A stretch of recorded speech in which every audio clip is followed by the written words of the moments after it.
அடியேன் ஸ்ரீமதே ராமானுஜாய நமஹ. நம்ம இப்போ திருமாலை பார்த்துட்டுருக்கோம். திருமாலை அறியார் திருமாலை அறியார் அப்படின்னு சொல்லுவாங்க. ஸோ அந்த மாதிரி ரொம்ப முக்கியமான கிரந்தம் தொண்டடிப்புடி ஆழ்வார் அருளி செய்தது. இப்போது நம்ம தனியன் பார்க்குறோம். தனியன் மற்றொன்றும் வேண்டா மனமே மதிலரங்கர் கட்டினம் மேய்த்த கழனைக்கு உற்ற திருமாலை பாடும் சீர் தொண்டரடிப்புடி எம்பெருமானை எப்பொழுதும் பேசு அப்படின்ட்டு இங்கே ஒரு கேள்வி கேட்டுக்கிறாங்க. இந்த பாசுரத்தில் பாருங்க, தொண்டரடிப்பொடி எம்பெருமானை அப்படின்னு இருக்குது. இது தொண்டரடிப்பொடிங்கிறது அவர் ஆழ்வார். அவர் எப்படி எம்பெருமான் ஆவார் இல்லையா? இப்போது நம்ம அம்பரமே தண்ணீரே பாசுரம் பாருங்க. அம்பரமே தண்ணீரே சோரே அறம் செய்யும் எம்பெருமான் நந்தகோபாலா எழுந்திராய். நந்தகோபாலாவை எம்பெருமான்னு சொல்கிறாளுங்க ஆண்டாள். கொம்பனார்க்கெல்லாம் கொழுந்தே குலவிளக்கே எம்பெருமாட்டி யசோதா எரிகிறார்.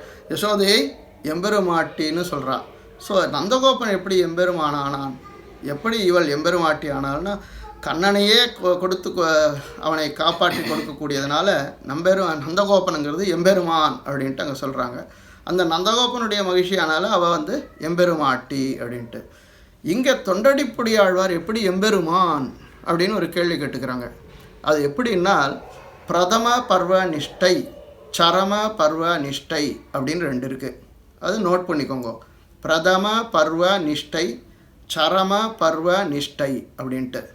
பிரதம பர்வ நிஷ்டை அப்படின்னால் எம்பெருமானையே பற்றி இருப்பது, பகவத் விஷயத்திலேயே பற்றி இருப்பது, எம்பெருமானான பகவானையே பற்றி இருப்பது பிரதம பர்வ நிஷ்டை.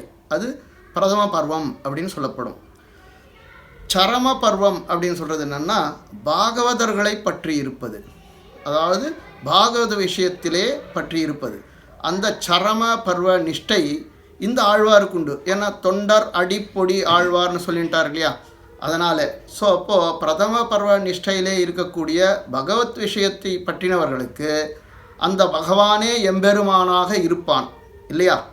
அதை போலே சரம பர்வ நிஷ்டை, அதாவது சரம பர்வம் எனப்படும் பாகவத விஷயத்தை பற்றினவர்களுக்கு இந்த ஆழ்வாரே எம்பெருமானார் போலே இருப்பார் என்பது தோன்ற தொண்டடிப்புடி எம்பெருமான் என்று கூறப்பட்டது அப்படின்றது இதில் உரையில் எடுத்து சொல்லியிருக்காங்க.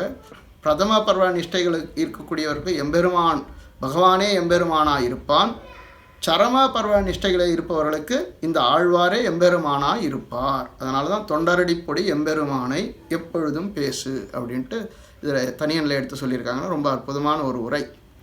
ஸோ அதை நம்ம அனுபவித்தோம். இன்னும் நிறைய இருக்குது, மேலும் அனுபவிக்கலாம். அடியேன் ஸ்ரீமதே ராமானுஜாய நமஹ.